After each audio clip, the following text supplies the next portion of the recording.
Never expected a simple afternoon at the park to change the course of my life, but that's how it started. I'd always thought of myself as self-sufficient, comfortable in my quiet routine. Work, home, weekends with family, and especially time with my nephew, Liam. At 10 years old, he had this bright, unfiltered way of looking at the world that always pulled me out of my own head. We spent hours together, puzzles, soccer, movie nights, and I never once thought he noticed the silence I lived with when he wasn't around.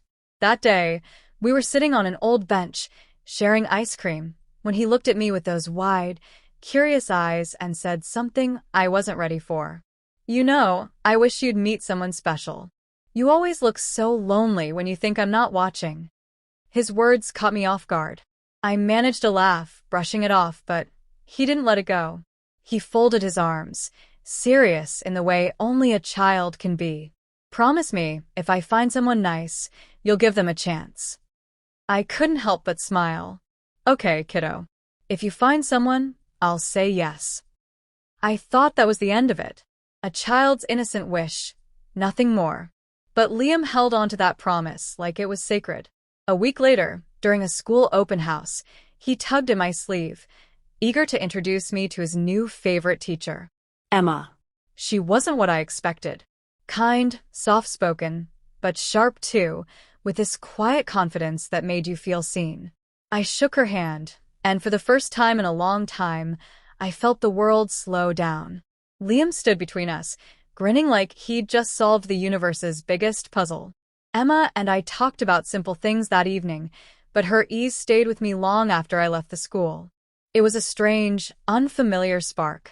Liam's wish rang in my ears as the days passed, and before I knew it, Emma and I were having coffee, then dinners, then long walks that stretched deep into the night.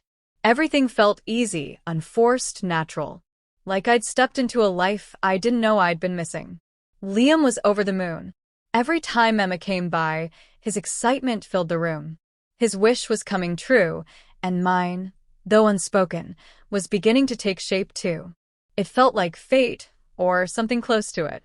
But sometimes, the things we wish for don't come without a price. And while I believed I was building something real, the foundation beneath us was already beginning to crack. I just didn't see it yet. Emma quickly became part of my world in ways I hadn't planned. What started as coffee turned into quiet dinners, then weekends spent exploring the city, sharing stories and habits I thought were mine alone.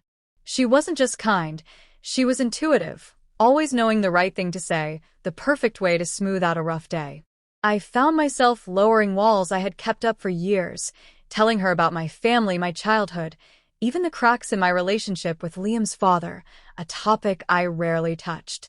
She fits so naturally into my life that I barely noticed how much I had started to rely on her presence. Liam seemed happier too, always excited when Emma joined us for dinner or weekend outings. For him, this wasn't just about me finding someone. It was about finally seeing his family feel whole again. His smile was genuine, but sometimes his eyes held something else, a flicker of thought he never shared. Little things started to nag at me, quiet and easy to dismiss at first. Emma knew details about my family I couldn't remember telling her, birthdays, inside jokes, memories I was certain we hadn't discussed. When I asked how she knew, she'd brush it off with a soft laugh and say Liam had told her, or that I must have mentioned it casually. I wanted to believe her. I chose to. One evening, as I was cleaning up after dinner, I heard her voice from the other room. Quiet, but not quiet enough. She was on the phone. The words I caught were strange, sharp-edged. "It's almost done. Just a little longer." My name wasn't mentioned, no context, but the tone didn't match the Emma I knew. When she saw me nearby, she ended the call too quickly, her smile slightly forced. I didn't ask questions. I told myself I was overthinking, that happiness was new to me, and I wasn't used to it. But the feeling lingered, sitting heavy in my chest.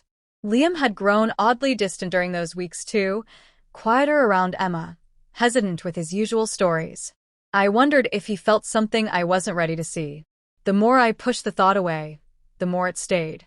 Emma's presence no longer felt as light as it once had, and Liam's one simple wish had started to feel like a thread pulling at the seams of everything I believed. Somewhere between trust and doubt, the life I thought I was building had started to tremble, and I couldn't tell if I was holding it together or if it was already slipping through my hands. The truth found me when I wasn't looking for it.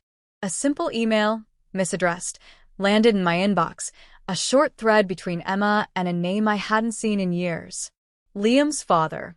The same man who vanished when responsibility got too heavy. The same man who left his son asking questions I could never answer. The words on the screen stripped away every excuse I'd made for Emma. Thanks for keeping it smooth. Once custody clears, you can walk away clean. Just a little longer. My hands froze, and for a moment, the world folded in on itself. It wasn't an accident, not a misunderstanding, not paranoia. Emma hadn't met me by chance. She'd walked into my life because Liam's father asked her to. The warmth, the comfort, the promises, all crafted for a purpose I never saw coming. When I confronted her, she didn't deny it. She didn't spin another lie. She sat there, silent at first, and then finally admitted the plan. She was supposed to build trust, soften me, and make me let my guard down so Liam's father could regain custody without a fight. What started as a favor turned into something she didn't expect. She said she never meant to fall for me. But those words, even honest, couldn't undo the damage. The part that cut deepest wasn't Emma's betrayal. It was knowing Liam had been a part of it, even if he didn't understand the full weight of what he'd done. His father had promised him that helping introduce us would bring their family back together. A simple wish from an innocent heart, manipulated by the one person he trusted even more than me. Liam sat across from me later that evening, small hands fidgeting, eyes wide with guilt. He confessed in pieces, the way kids do when they've carried something too heavy for too long. His father told him if he could help me find happiness, their lives would go back to normal. Liam believed in that wish. And I, blinded by the comfort of feeling wanted, believed in it too. I didn't have the heart to be angry with him. Betrayal from an adult is sharp and cruel. Betrayal from a child, especially one who only ever wanted love, is a quiet kind of heartbreak. I held on to him that night, not because I forgave what happened, but because I understood it. In the end, we'd both been promised something that was never real. And promises like that never last. Time didn't fix everything, but it taught me how to breathe again. Emma left quietly, without asking for forgiveness, and I never chased an explanation. Some truths don't need repeating. I focused on Liam, not as someone who needed scolding, but as a boy who'd learned the hardest lesson too young. Trust isn't something you hand out like candy, and love isn't supposed to come with hidden terms. He asked me once, voice low and uncertain, if I hated him for what happened. I told him no. I couldn't.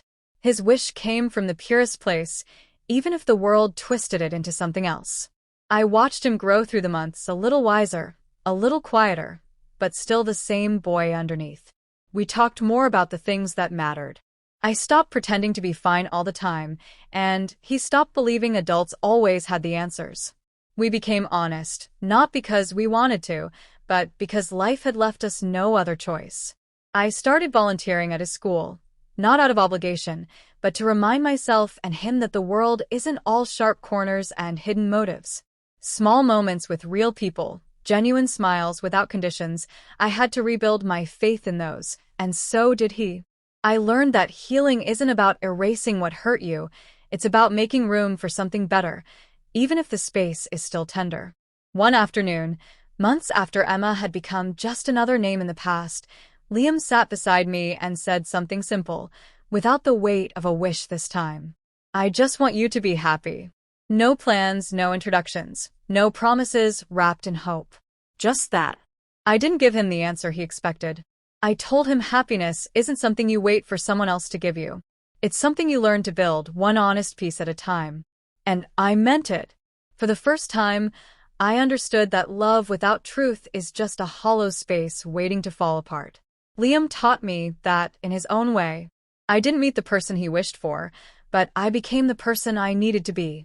I promised him, softly, the way promises should be spoken, I would keep looking for happiness, not just for myself, but for both of us. And this time, I'd make sure it was real.